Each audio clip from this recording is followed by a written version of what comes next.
The stock market is design to transfer money from active to the patient. इस quotation ने न जाने कितनों की जिंदगी बदली है एंड ऐसे ही कई सारे कोट्स कितनों के लिए इन्वेस्टिंग प्रिंसिपल बने हैं। एक 6 साल का बच्चा जिसने अपने पूरे जर्नी में न जाने कितने सिंपल स्ट्रैटेजीज को जन्म दिया और हम जैसे लोगों के लिए पैसे बनाने की राह को आसान किया। वो कभी घर घर जाकर कोका कोला की बोतलें बेचता था, अपना गुजारा करने के लिए न्यूज़पेपर डिलीवरी का काम करता था। वही बच्चा आगे जाकर ना सिर्फ दुनिया का सबसे अमीर इंसान बनता है बल्कि लोग उसे स्टॉक मार्केट का भगवान मानने लगते हैं। ये कहानी है वॉरेन बफेट की, जिन्होंने हम जैसे छोटे लोगों को बेस्ट इन्वेस्टिंग हैक्स दिए जिससे कि हम जैसे छोटे इन्वेस्टर्स भी बड़ा पैसा बना सकते हैं। तो आखिर किस तरह से बॉटम से उठकर यह दुनिया के सबसे महान इन्वेस्टर बने, आइए डिटेल में जानने की कोशिश करते हैं इनके इन्वेस्टिंग प्रिंसिपल्स के साथ। दोस्तों, वॉरेन बफेट का जन्म अमेरिका के ओहामा नेब्रास्का में 30 अगस्त 1930 को हुआ था। इसके जस्ट 1 साल पहले ही ग्रेट डिप्रेशन ने कंट्री को हिट किया था, जो कि 1939 तक चलता रहा। उस समय सीवियर इकोनॉमिक क्राइसिस के चलते लोगों का लिविंग स्टैंडर्ड काफी गिर चुका था और उन्हें बेसिक चीजों के लिए भी बहुत ज्यादा स्ट्रगल करना पड़ रहा था। उसी दौरान वॉरेन बफेट के फादर हॉवर्ड बफेट की जॉब चली गई, जो कि एक बैंक में काम किया करते थे। ऐसे में कुछ समय बाद उन्होंने अपनी सेविंग से खुद की एक कंपनी शुरू की, जिसमें वह स्टॉक्स और बॉन्ड्स को बेचने का काम करने लगे। इकोनॉमिक क्राइसिस और पिता की जॉब जाने के बाद वॉरेन बफेट और उनके परिवार की जिंदगी इतनी तंगी में गुजरने लगी कि वह बचपन में ही समझ चुके थे कि पैसा कितना ज्यादा इंपॉर्टेंट होता है। इसीलिए वो अपने पिता के काम में रुचि लेने लगे और समझने की कोशिश करने लगे कि आखिर ये स्टॉक्स, बॉन्ड्स या इन्वेस्टमेंट होते क्या है। वॉरेन बफेट बचपन में काफी इंट्रोवर्ट किस्म के थे, इसीलिए घर से बाहर जाना या नए नए दोस्त बनाना इन्हें बिल्कुल भी पसंद नहीं था। और इसका सबसे बड़ा रीजन उनकी माँ ले इला बफेट से मिलने वाला मेंटल टॉर्चर था। एक्चुअली ले इला बफेट की फैमिली हिस्ट्री मेंटल डिसऑर्डर से पीड़ित थी। उनमें से कई लोग मेंटल असाइलम भी जा चुके थे। ऐसे में ले इला बफेट की मेंटल कंडीशन भी काफी खराब थी। वॉरेन बफेट और उनकी बहन को वर्बली बहुत अब्यूज करती थी और बात बात पर क्रिटिसाइज और दूसरे बच्चों से कंपेयर करती थी। वैसे हम सब की मदर्स हमारे लिए प्रोटेक्टर की तरह होती है और हम उनसे अनकंडीशनल लव और अफेक्शन एक्सपेक्ट करते हैं। ऐसे में माँ की तरफ से ऐसा बर्ताव किसी भी बच्चे का बचपन खराब करने के लिए काफी होता है, वो भी तब जब वो बच्चा देखता है कि बाकियों के पेरेंट्स उनके साथ कितना प्यार और स्नेह दिखा रहे हैं। इन सभी चीजों को एक्सपीरियंस करने के बाद वॉरेन बफेट बाहरी दुनिया से कटकर रहने लगे थे और ज्यादातर समय अपने पिता की लाइब्रेरी में बिताते थे, जहां किताबों से इनकी अच्छी खासी दोस्ती हो चुकी थी। एंड यहीं से इनके मन में इन्वेस्टिंग और बिजनेस को लेकर क्रेज डेवलप होने लगा था, जिस वजह से यह अपने ग्रैंड पेरेंट्स के पास जाते हैं, जो कि एक लोकल ग्रोसरी स्टोर रन किया करते थे। वहां जाकर वॉरेन ने कहा कि क्या आप मुझे कुछ कोका कोला के बोतल्स दे सकते हैं ताकि मैं उन्हें अपने आसपास के घरों में बेच सकूं। अब उस समय वॉरेन बफेट की उम्र केवल 6 साल की थी, इसीलिए इनके ग्रैंड पेरेंट्स सोच में पड़ गए कि आखिर उन्हें क्या करना चाहिए। लेकिन वॉरेन बफेट के बहुत ज्यादा रिक्वेस्ट करने पर आखिर उन्हें इनकी बात माननी ही पड़ी और इस तरह से वॉरेन बफेट ने 6 साल की उम्र में अपना पहला बिजनेस स्टार्ट किया, जहां पे ये हर 6 पैक्स को बेचकर 0.65 सेंट्स का प्रॉफिट करते थे। लेकिन उस वक्त इस अर्निंग से यह बिल्कुल खुश नहीं थे, उन्हें अभी और भी ज्यादा कमाई करनी थी। इसीलिए वह कोका कोला के साथ और आइटम्स जैसे कि च्युइंगम और मैगजीन भी बेचने लगे। 11 साल की उम्र में इन्होंने सिटी सर्विस नाम की ऑयल एंड गैस कंपनी में अपना पहला स्टॉक खरीदा, जिसके एक शेयर की प्राइस $38.25 था। लेकिन कुछ दिनों के बाद ही उसका प्राइस ड्रॉप होकर बस $27 हो गया। एंड ये देखकर वॉरेन बफेट थोड़े से निराश जरूर होते हैं, मगर फिर भी इन्हें कहीं न कहीं यकीन था कि लॉन्ग टर्म में ये प्रॉफिट देकर जाएगा। इसीलिए इन्होंने डिसाइड किया कि जब तक इस शेयर की प्राइस $40 नहीं हो जाती है तब तक ये इन्हें नहीं बेचेंगे। और कुछ समय के बाद थोड़े से ही प्रॉफिट पर उन्होंने अपने उन शेयर्स को बेच दिया। लेकिन अभी इन्हें सेल किए कुछ ही समय बीता था, उनके शेयर की प्राइस बढ़कर $200 तक पहुंच गई और इसको देखकर वॉरेन बफेट को बहुत ज्यादा पछतावा हुआ। लेकिन उन्हें एक बहुत बड़ा सबक भी मिला कि हमें हमेशा लॉन्ग टर्म के लिए इन्वेस्ट करना चाहिए। इसके कुछ साल बाद इनके पिता को यूएस कांग्रेसमैन के रूप में चुना जाता है, इसीलिए पूरी बफेट फैमिली अब वॉशिंगटन डीसी में शिफ्ट हो जाती है। यहाँ केवल 14 साल की उम्र में इन्होंने न्यूज़पेपर डिलीवरी का काम शुरू कर दिया, जिससे हर महीने ये $179 अर्न कर रहे थे, जिसकी आज के समय में वैल्यू लगभग $3000 के बराबर है। खैर, कुछ पैसे जमा करके वॉरेन ने अपने दोस्त के साथ मिलकर $25 में एक पिनबॉल मशीन को खरीदा और उसे नाई की दुकान पर लगा दिया, ताकि वो लोग जो अपनी बारी का वेट करते हुए बोर हो जाते हैं वो उस वक्त यहाँ पर गेम खेल सके। इससे वॉरेन बफेट को भी कमाई होती और दुकान के मालिक को भी कमीशन मिलता। एक्चुअली वॉरेन बफेट जब 10 साल के थे तब इन्होंने 1000 वेज टू मेक $1000 नाम की एक बुक पढ़ी थी, जिसमें $1000 कमाने के 1000 तरीके के बारे में बताया गया था और इसी बुक में पिनबॉल बिजनेस के बारे में भी लिखा हुआ था और तभी से वो इस बिजनेस को शुरू करना चाहते थे। एंड जैसा कि उम्मीद थी, पहली पिनबॉल मशीन से ही इन्हें काफी ज्यादा प्रॉफिट हुआ और उन्हीं पैसों से धीरे धीरे करके इन्होंने कई और पिनबॉल मशीन्स खरीद ली। कुछ समय के बाद इन्होंने अपने इस बिजनेस को $1200 में बेच दिया और इन्हीं पैसों से अपनी फर्स्ट प्रॉपर्टी खरीदी, जो कि एक 40 एकड़ का प्लॉट था। और कमाल की बात तो ये थी कि उस समय उनकी उम्र महज 15 साल की थी एंड इनके इस अचीवमेंट से साफ हो गया था कि ये लड़का फ्यूचर में कुछ बहुत ही बड़ा करने वाला है। 1947 में अपना ग्रेजुएशन कंप्लीट करने के बाद वॉरेन बफेट ने सोच लिया था कि अब वो फुल टाइम स्टॉक ब्रोकर के रूप में काम करेंगे, लेकिन इनके पिता को यह बिल्कुल भी पसंद नहीं था और वो चाहते थे कि इन्हें आगे की पढ़ाई कंटिन्यू करनी चाहिए। इसीलिए वॉरेन बफेट ने यूनिवर्सिटी ऑफ पेंसिल्वेनिया में एडमिशन ले लिया और अपने लैंड से मिलने वाले रेंट के जरिए अपनी पूरी पढ़ाई का खर्च उठाने लगे। यहाँ से बिजनेस एडमिनिस्ट्रेशन में बैचलर्स की डिग्री हासिल करने के बाद इन्होंने मास्टर्स के लिए हार्वर्ड यूनिवर्सिटी में अप्लाई किया, लेकिन अनफॉर्चुनेटली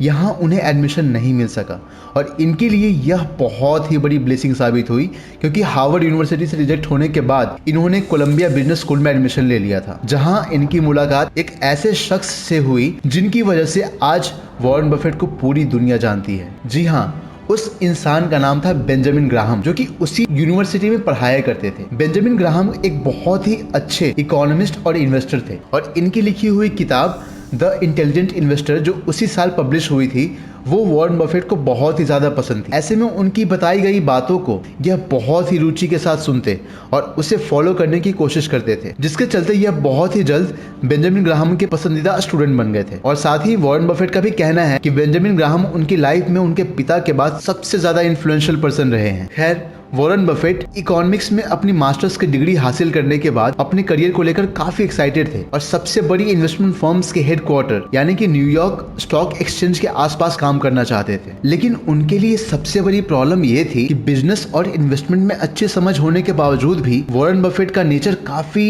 इंट्रोवर्ट था, जिन्हें लोगों से बात करने में डर लगता था और इसी घबराहट की वजह से उन्हें कभी कभी उल्टियां भी हो जाती थी। वॉरेन बफेट ने सोचा कि अगर ऐसा ही रहा तो वो कभी कामयाब नहीं हो सकेंगे, इसीलिए सबसे पहले उन्हें ये डर और घबराहट को निकालना होगा। ऐसे में वो किसी भी तरह हिम्मत जुटाकर एक पब्लिक स्पीकिंग कोर्स को ज्वाइन कर लेते हैं और अपने आप पे किया गया ये इन्वेस्टमेंट इनके लिए बहुत ही ज्यादा प्रॉफिटेबल साबित हुआ, क्योंकि इसकी वजह से इन्होंने अपने डर पर जीत हासिल कर ली थी। एंड इसके कुछ समय के बाद ही बेंजामिन ग्राहम ने बफेट से कांटेक्ट करके उन्हें अपनी इन्वेस्टमेंट फर्म में जॉब ऑफर की।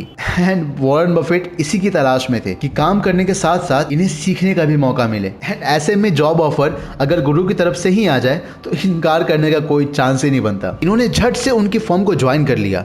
यहाँ इन्होंने सिक्योरिटी एनालिसिस और कंपनीज की वैल्यूएशन निकालने का तरीका सीखा।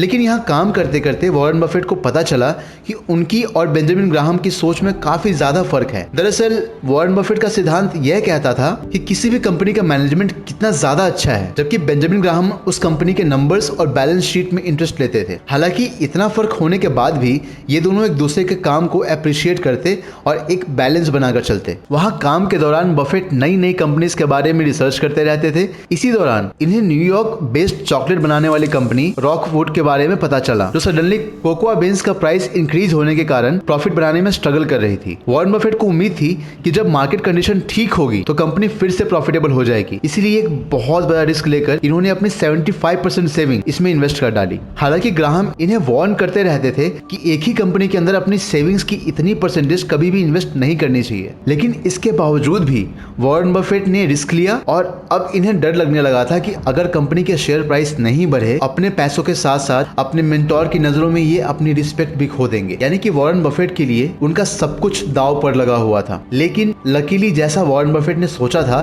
1950 के दौरान इकोनॉमिक ने बाउंस बैक किया और इससे वॉरेन बफेट को बहुत ज्यादा प्रॉफिट हुआ। वॉरेन बफेट ने हमेशा ही वैल्यू इन्वेस्टिंग पर फोकस किया है और 1950 में जब इकोनॉमी ने बाउंस बैक कर लिया था तो 1956 में इन्होंने सोचा कि क्यों ना ग्राहम की ही कंपनी ग्राहम न्यूमैन में पार्टनरशिप कर ली जाए। एंड ये इसकी प्लानिंग ही कर रहे थे, तभी इन्हें बहुत बड़ा झटका लगता है कि एक्चुअली ग्राहम अब इन्वेस्टमेंट में इंटरेस्ट खो चुके थे। इन्हें लगने लगा था कि उनके पास जो पैसे बचे हैं वो एक अच्छी लाइफ गुजारने के लिए काफ़ी हैं एंड इसीलिए वो रिटायर होकर आगे की लाइफ को एंजॉय करने लगे। अब वॉरेन बफेट को समझ नहीं आ रहा था कि आगे वो क्या करें एंड तभी इन्होंने सोचा कि इनके पास तो पैसे भी हैं और एक इन्वेस्टमेंट फर्म चलाने का एक्सपीरियंस भी, इसीलिए क्यों ना अपना खुद का ही एक इन्वेस्टमेंट फर्म ओपन कर लिया जाए। और इसी प्लान के साथ मात्र 25 साल की उम्र में ये न्यूयॉर्क से ओमाहा वापस आ गए और यहाँ आकर इन्होंने अपनी इन्वेस्टमेंट पार्टनरशिप स्टार्ट की जिसका नाम बफेट पार्टनरशिप लिमिटेड रखा।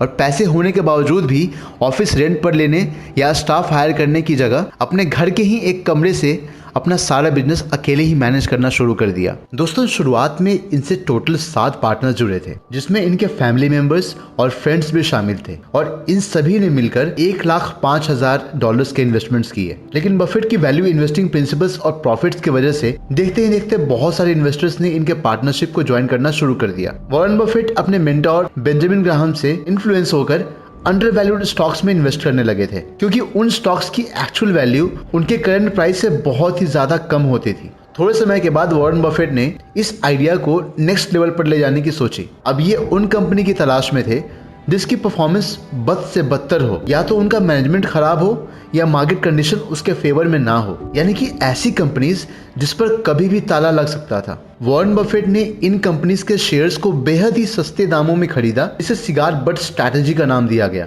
एक्चुअली यह एक फेंके हुए सिगार बट को ढूंढने के जैसा है जिसमें अभी भी थोड़ा सा धुआं बचा हुआ है और उसे उठाकर आप आराम से 1 से 2 कश फ्री में ले सकते हैं। इस तरह से वॉरेन बफेट लगभग डेड हो चुकी कंपनीज को पिक कर रहे थे और जब ये स्टॉक्स अपने प्रॉपर वैल्यू पर रिटर्न होते थे तब वॉरेन बफेट उन्हें सेल कर देते थे। इन स्टॉक्स को इनके ट्रू वैल्यू पर बेचने पर ये बहुत ही अच्छा प्रॉफिट कमा के दे रहे थे। ये स्ट्रैटेजी बफेट के लिए बहुत ही बेनिफिशियल साबित हुई। इसीलिए 1960 के दौरान $1,05,000 के इनिशियल इन्वेस्टमेंट से शुरुआत करते हुए उनकी पार्टनरशिप की नेटवर्थ बढ़कर $7.2 मिलियन तक पहुंच गई और इसी दौरान वॉरेन बफेट की पर्सनल नेटवर्थ ने $1 मिलियन के आंकड़े को टच कर दिया था। अपने वैल्यू इन्वेस्टिंग के प्रिंसिपल्स पर जैसे जैसे इन्हें सक्सेस मिलती गई, बड़ी संख्या में लोग इनके साथ जुड़ने लगे। हालांकि इतनी अच्छी ट्रैक रिकॉर्ड होने के बावजूद कुछ लोग ऐसे थे जो बफेट पर भरोसा करने में हेजिटेट कर रहे थे क्योंकि 20 साल से ज्यादा उम्र होने के बावजूद भी वो एक टीनेजर की तरह दिखते थे और ऐसे में लोगों को शक होता था कि ये 18 साल का दिखने वाला लड़का क्या सच में उनके पैसे को मैनेज कर सकेगा। खैर, जिन लोगों ने बफेट पे भरोसा किया उन्होंने बहुत ही ज़्यादा प्रॉफिट कमाया क्योंकि 1956 से 1968 के बीच में हर साल बफेट ने उन्हें 29.5% का एवरेज रिटर्न दिलाया था। आप खुद सोचो, जो पैसे आप एफडी में डालते हो उस पर केवल 5 से 6% का इंटरेस्ट मिलता है, जहां 30% के प्रॉफिट से इसका कोई मुकाबला ही नहीं होता। अपनी इसी सक्सेस के चलते पार्टनरशिप शुरू करने के सिर्फ 10 साल के अंदर बफेट अपने क्लाइंट्स के $44 मिलियन मैनेज करने लगे थे, जो अगले 3 साल में बढ़कर $104 मिलियन जितने बड़े अमाउंट तक पहुंच गया था। लेकिन तभी इनकी लाइफ में एक ऐसा हादसा हुआ जो इनके इतने साल की मेहनत पर सवाल खड़ा कर दिया। साल था 1962 का, जब बर्कशायर हैथवे नाम का एक टेक्सटाइल बिजनेस बहुत ही लॉसेस से गुजर रहा था और यह वॉरेन बफेट के सिगार बट स्ट्रैटेजी पर बिल्कुल ही खड़ा उतर रहा था। इसीलिए बफेट ने इनके इतने शेयर्स खरीद लिए जिससे यह इसके मेजॉरिटी ओनर बन गए। 1964 में इस कंपनी के मालिक सिब्री स्टेटन को डर सताने लगा था कि वॉरेन बफेट बर्कशायर हैथवे को टेक ओवर ना कर लें। इसीलिए उन्होंने बफेट के साथ एक मीटिंग रखी। मीटिंग के दौरान सिब्री ने प्रस्ताव रखा कि वो प्रीमियम प्राइस पर उन शेयर्स को बाईबैक करना चाहते हैं जो कि अभी बफेट के पास है। अब जैसा कि यह बफेट के लिए एक फायदे का सौदा था, इसीलिए इन्होंने फौरन ही हाँ कर दी। लेकिन जब कुछ दिनों के बाद इन्हें ऑफर लेटर रिसीव हुआ तब बफेट के गुस्से का ठिकाना नहीं था क्योंकि इसमें ऑफर प्राइस $11.32 लिखा हुआ था, जबकि मीटिंग के दौरान इनकी $11.50 की बात हुई थी। उस समय बफेट को लगने लगा कि सिब्री ने अपनी बात से पलटकर इन्हें धोखा दे दिया है, इसीलिए इन्होंने उससे बदला लेने की ठान ली और उसे सबक सिखाने के लिए उस पूरी कंपनी को ही एक्वायर कर लिया, जिसके बाद इन्होंने सिब्री को कंपनी से बर्खास्त कर दिया। कुछ समय के बाद जब बफेट का गुस्सा शांत हुआ तब उन्हें एहसास हुआ कि कितनी बड़ी गलती हो चुकी है, क्योंकि इन्होंने एक ऐसी कंपनी को एक्वायर कर लिया था जिसके लॉसेस लगातार बढ़ते ही जा रहे थे एंड ये उनकी लाइफ की सबसे बड़ी गलती लगने लगी थी।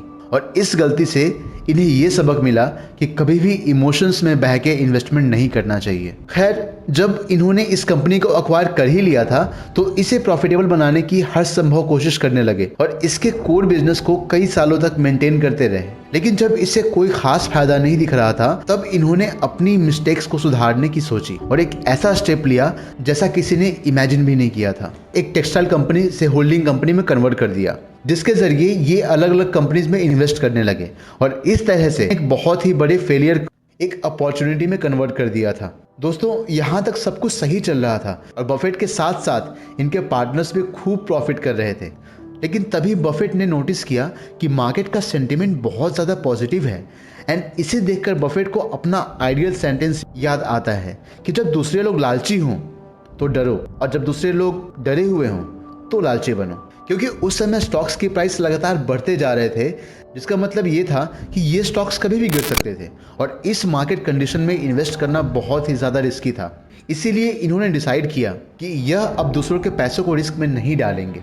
बिकॉज ऑफ दिस 1969 में इन्होंने अपनी इन्वेस्टमेंट पार्टनरशिप बंद कर दी। उस समय वो 39 साल के थे और $25 मिलियन के नेटवर्थ के साथ बहुत ही अमीर पर्सनैलिटी बन चुके थे। लेकिन बर्कशायर हैथवे को खरीदने के बाद उन्हें जितना स्ट्रगल करना पड़ा वो अब तक उसे भुला नहीं सके थे।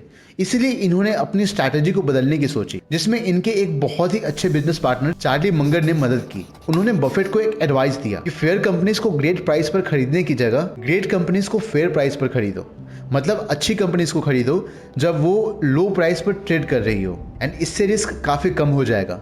बफेट को ये आइडिया काफ़ी अच्छा लगा और अब वो ऐसी कंपनीज के खोज में लग जाते हैं और ये खोज जाके रुकती है कोका कोला पर, क्योंकि यह एक ऐसा ब्रांड था जो एक डिकेड से मार्केट में छाया हुआ था और इसकी सबसे अच्छी बात ये थी कि अब तक कोई भी ब्रांड इसे कम्पीट कर नहीं पाया था। और इस चीज़ को आइडेंटिफाई करने के बाद 1988 से 1989 के दौरान $1 बिलियन में कोका कोला के 6.2% शेयर्स को खरीद लिया। इसके अलावा और भी कई बड़ी कंपनीज जैसे कि अमेरिकन एक्सप्रेस और वॉशिंगटन पोस्ट में बर्कशायर हैथवे के जरिए इन्वेस्टमेंट किए और ये नई स्ट्रैटेजी इनके लिए एक गेम चेंजर साबित हुई। एंड इस सफलता के बाद बर्कशायर हैथवे ने कई डेट कंपनीज में शेयर्स को खरीद के उन्हें होल्ड करना शुरू कर दिया। बर्कशायर हैथवे ने 1990s के दौरान जिलेट में $600 मिलियन का इन्वेस्टमेंट किया था, जिसकी वैल्यू 24 महीने में ही कम से कम बढ़कर $850 मिलियन की हो गई थी। इसके बाद इन्होंने मैकडोनल्ड्स, जेनेट्स, पीएनसी बैंक और नेटजेट्स नाम की प्राइवेट एविएशन जैसी और कई कंपनीज में अपना पैसा इन्वेस्ट किया, जिसके चलते 1990 में जहां इनकी नेटवर्थ $3.3 बिलियन थी, वो 1999 में बढ़ के $36 बिलियन हो गई। इसके बाद ही वॉरेन बफेट ने बहुत सारे ए ग्रेड स्टॉक्स में इन्वेस्ट किया, जैसे कि 2005 में वॉलमार्ट, 2008 में गोल्डमैन सैक्स एंड बैंक ऑफ अमेरिका के 13% स्टॉक्स को खरीद लिया। इन कंपनी से इन्हें इतना प्रॉफिट हुआ कि 2008 में ही $62 बिलियन की टोटल नेटवर्थ के साथ वॉरेन बफेट दुनिया के सबसे अमीर इंसान बन चुके थे। अब कुछ लोगों के मन में सवाल आ सकता है कि वॉरेन बफेट आखिर इतने पैसों का करेंगे क्या। तो आपको बता दूं कि जून 2006 में बफेट ने अनाउंस किया था कि वो अपनी 80% वेल्थ को चैरिटेबल फाउंडेशन में डोनेट कर देंगे। वहीं 2020 में इन्होंने 80% को बढ़ाकर 99% कर दिया, यानी कि इनके जाने के बाद इनकी 99% वेल्थ चैरिटेबल फाउंडेशन को दे दी जाएगी। ऐसे में अपनी लगभग सारी वेल्थ को डोनेट कर देना एक बहुत बड़ी दरियादिली की निशानी है और ये चीज़ वॉरेन बफेट को एक सक्सेसफुल इन्वेस्टर होने के साथ साथ एक बेहतरीन इंसान भी बनाती है।